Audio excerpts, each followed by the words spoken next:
નમસ્કાર દર્શક મિત્રો, હું Kamlesh seller, Surat district football એસોસિએશનના સેક્રેટરી. મારી સાથે છે દીપકભાઈ ડુડોલા, સુરત ડિસ્ટ્રિક્ટ ફૂટબોલ એસોસિએશનના પ્રેસિડેન્ટ છે. આપણા સુરતના આંગણે એક સારો અવસર ઉભો થઈ રહ્યો છે કે બીચ સોકર સ્ટેટ ચેમ્પિયનશિપનું આયોજન દાંડી ઉલપાડ સુરત મુકામે આવતીકાલથી સવારથી થવા થઈ રહ્યું છે.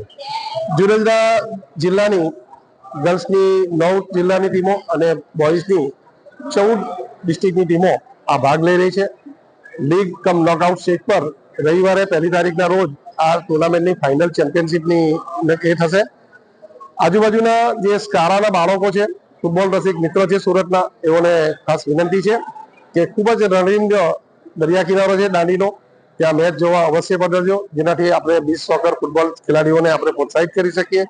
જે આ પહેલા ઓલ ઇન્ડિયા ફૂટબોલ ફેડરેશનના નેજા હેઠળ આપણે નેશનલ ચેમ્પિયનશિપનું આયોજન પણ ડુમસ મુકામે કર્યું હતું.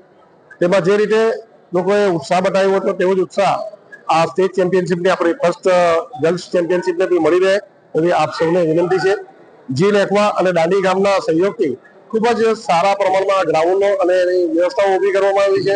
આજુબાજુ ફરવાના સ્થળો બી ઊભા કરવામાં આવ્યા છે. આગામી દિવસોમાં ફિશ ફેસ્ટિવલનું આયોજન છે, તો તેવા સંજોગોમાં આ બીચ સોકરને બી ફૂટબોલને બી પ્રમોટ કરવા માટે આપ મોટી સંખ્યામાં પધારશો તેવી નમ્ર વિનંતી છે.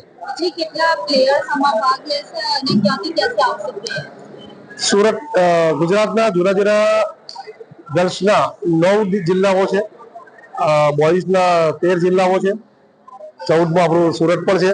એટલે 150 જેટલી છોકરીઓ આ ટુર્નામેન્ટ ભાગ લેશે અને 250 જેટલા છોકરાઓ આ ટુર્નામેન્ટમાં ભાગ લેશે. આમ મળીને 400 જેટલા સુરત ગુજરાતના ખેલાડીઓ આ ભાગ લેશે. એમ આદરણીય નરેન્દ્રભાઈનું જે સ્લોગન છે કે ભાઈ રમશે ગુજરાત, જીતશે ગુજરાત, ખેલે ગુજરાત, જીતશે ગુજરાત, એ સ્લોગનને સાર્થકનારી આ બીચ સોકર ચેમ્પિયનશિપ છે.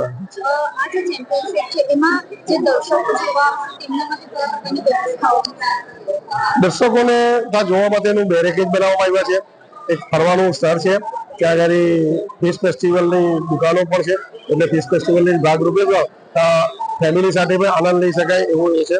આજુબાજુ સનસેટનો સારો વ્યૂ છે, પણ મોટાભાગની મેચો સવારના છે. પણ ખૂબ જ સારો એક કોસ્ટલનું ગામ ડેવલપ થાય તેના માટેનો આ પ્રયત્ન છે.